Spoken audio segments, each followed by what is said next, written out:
Yeah, it was so nice over the weekend when we had the rain to cool us off, and now we're just right back to what feels like summer 2.0. Yes, it felt like the thick of summer too. Yeah. That's what it was giving outside. It was, especially with the humidity coming back. That made our morning low temperature only get to 79 degrees this morning, so it was quite warm and humid. Currently, temperatures are in the low 90s across the coastal bend, upper 80s at the coast, and we've seen a little bit of activity on the radar today, but a lot of it has been just to the south of our area and now out towards the west in Webb County. Heading into tomorrow morning, we'll see a little uptick in cloud cover with that increase in moisture. Temperatures in the 70s again to start off your Thursday, and into the afternoon I'm expecting a little bit more activity here in the coastal bend as opposed to the surrounding areas as that sea breeze works in and takes advantage of that uptick in moisture. High temperatures though, even with the slightly higher rain chances, are still expected to be in the mid 90s for most of the coastal bend.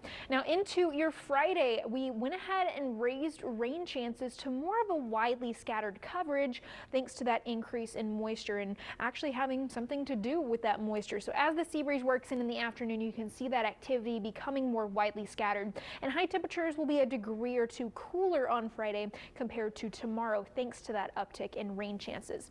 The rain chances on Friday, that's the highest ones I'm seeing over the coming week, and that being said, they're still not all that high, but it is the best shot at rain that we have. Generally though, remaining pretty quiet here over the next week, just an isolated to stray shower chance. As this high pressure moves closer to the eastern United States, it's sending more moisture into our atmosphere down here in South Texas. That's why we're seeing this little uptick in rain chances, especially heading into Friday. Now, it is a little counterintuitive though. We've got more moisture and heat. That means more rain chances, but the high pressure itself has air sinking in the atmosphere. So the rain chances are having to fight against the high itself. However, that continues to move off to the east heading into later this coming weekend and early next week. And that's why we've got those isolated rain chances remaining as this moves a little bit further away. So generally kind of quiet here in South Texas and also kind of quiet in the Atlantic. Today is the peak of hurricane season,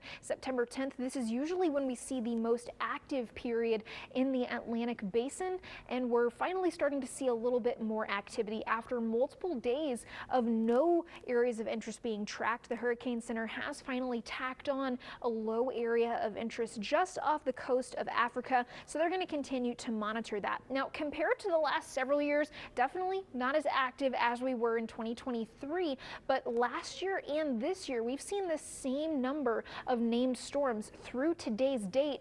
Last year just seemed a lot more active because the first three were all in the Gulf, and two of those we had some impacts or close call with, Alberto and Beryl. Now this year, 6 of those, only 1 of them have been in the Gulf.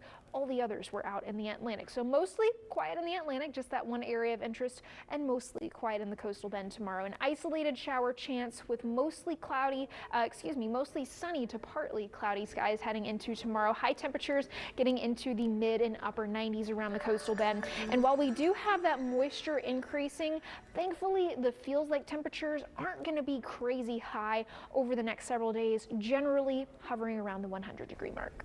All righty, Kristen, thank you so much for all that.